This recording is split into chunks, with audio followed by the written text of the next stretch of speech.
kahapon nakursuladahan nila yung Ford Fiesta. So nagbago isip nila. So ito na lang daw ang kukunin nila.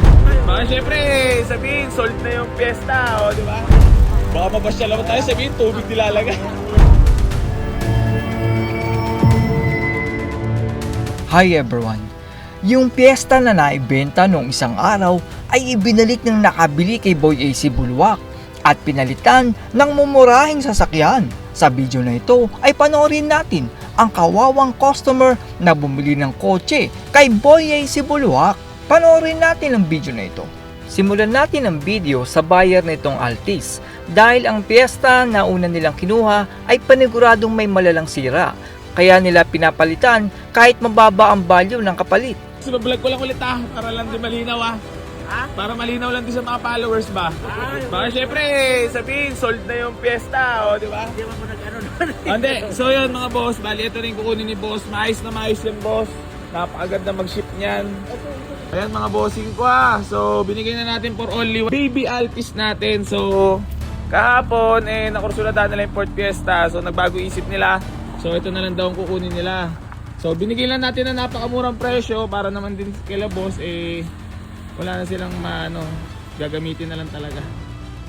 Ayan ang mga bossing ko, napakamura natin may bibigay sa kanila.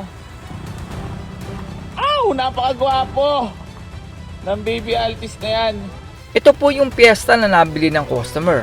Ang masama po kasi dyan ay ang siraniko ni Boy AC Bulwak na si Majin Bo ay screwdriver lang ang ginagamit at wala nang ibang ginagawang pag-aayos. Sabay ang inilalagay ng siraniko sa radiator ay sa halip na coolant ay tubig galing gripo. Yan, talaga ngayon ang tika-rescue natin sa lahat ng nagkakaroon ng aberya kapag bili dito sa atin pag-uwi. Siya ang nagre-rescue. Ayan. So ito, chine-check.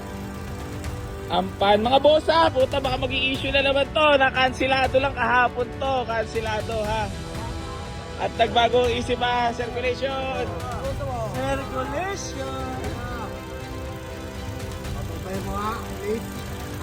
Baka mabasya lang tayo, sabihin tubig nilalagay.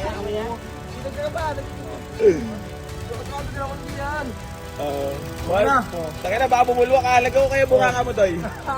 Circulation circulation. Doy, lagyan ko kayo bunga ka mo, Doy. Tapos gaganulin ko. Circulation.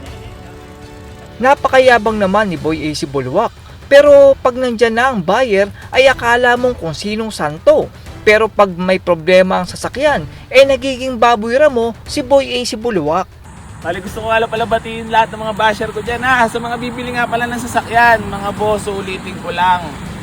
Kung gusto mong bumili or hindi, okay lang. Di ba? Siyempre may mga road test naman tayo magaganap dyan bago mong bayaran yung unit.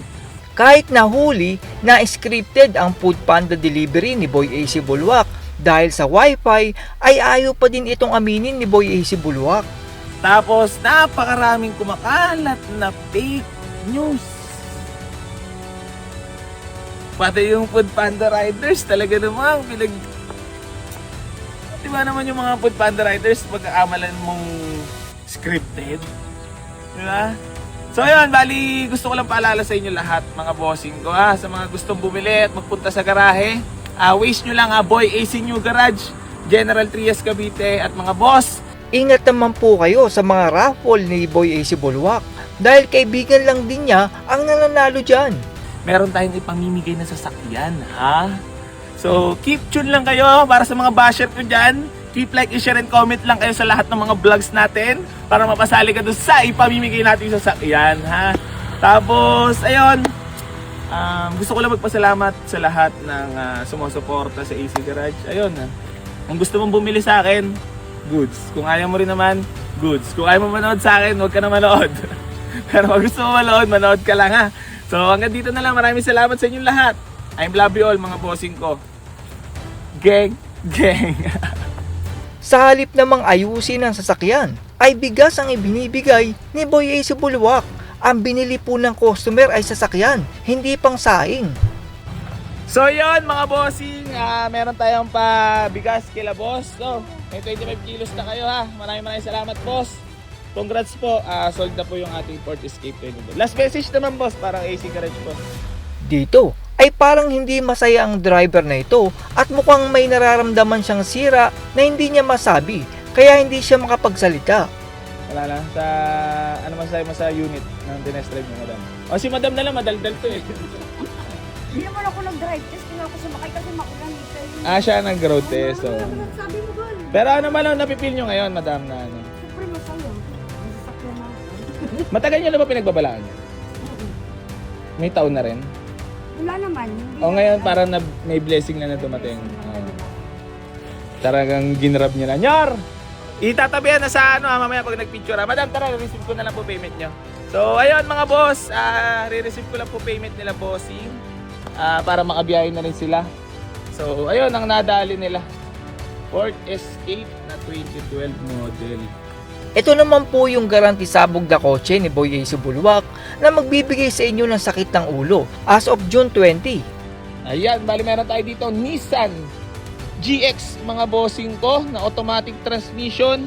Pwede nyo lang puntahan dito sa garahe para sa mga naghahanap dyan ng budget meal mga boss. Mag-walk-in lang kayo dito sa garahe. Ang Civic naman nito ay nabili lang ni Boy AC Bulwak ng 60,000 pesos tapos ibinibenta niya ng doble at paniguradong butas ang bulsa nyo sa pagpapagawa. Tapos mga bossing ko, bali meron nga pala tayo ditong Honda Civic Bigote mga bossing ko na automatic transmission para sa mga nagsisimula na magdadrive at magsasasakyan dyan mga boss. W plate, naka-mags, presentable paint mga bossing ko. Ito, bibigay ko na lang ng napakamura. 148,000 mga boss. Negotiable pa. Pwede mo na puntahan dito sa garahe. Ito naman pong Montero na may check engine ay ibinibenta ng palugi ni Boy AC Bulwak dahil may nakatagong sira at paniguradong hindi nyo makikita ang check engine dahil may electrical tape.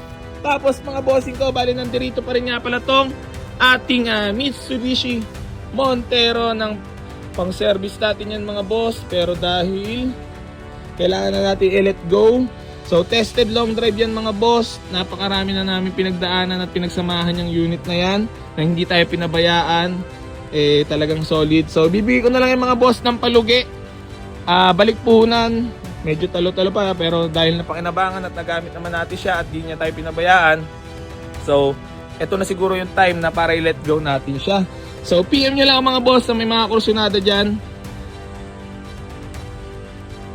380 na lang yan mga boss, negotiable pa. Itong Everest naman na ito ay katakataka ang presyo at sa presyong 268,000 ay baka triple pa o mahigit pa magagastos nyo sa pagpapagawa. Marahil ay nakuha ito ni Boy AC Bulwak ng mura dahil sa malalang sira.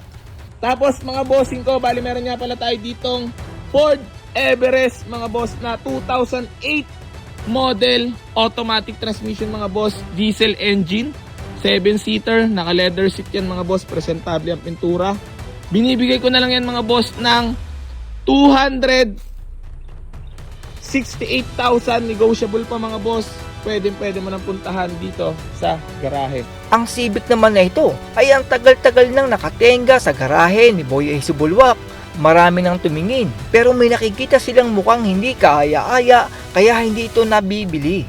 Tapos mga bossing ko, bali para sa mga naghahanap sa atin dyan ng automatic transmission mga boss na panimula na Honda Civic Bigote mga boss, W plate, presentable paint mga boss. Ito ibibigay ko na lang na napakamura, nakarehistro hanggang next year mga boss. Kita mo naman ang loob niyan, maayos na maayos pa. Only road test. Ayan mga boss, so bibigyan na lang natin yan ng 148,000, negotiable pa mga boss. At yan po ang kakarag-karag at garanti sabog na ibinibenta ni Boy AC Bulwak kung saan ay ang laki ng kanyang tubo. Sa ating pong mga kababayan ay kung bibili kayo ng ganitong second hand na kotse ay doon kayo sa totoong mekaniko bumili. Dahil itong si Boy AC Bulwak ay ang kanyang siraniko ay bata pa na parang naglalaro lang ng kotse-kotsehan at hindi alam ang sira ng sasakyan. Sa mga nagbibenta po ng sasakyan ay maging tapat naman po tayo. Sabihin ang totoong sira ng sasakyan para alam ng customer kung magkano magagastos nila sa pagpapagawa. Paano mo naaatim na ang poste ng magandang bahay mo ay galing sa luha ng customer na umiyak dahil sa garanti sabog na kotse mo. That's all everyone. Salamat sa inyong panonood. This is Chuck and you're watching Biker Drone.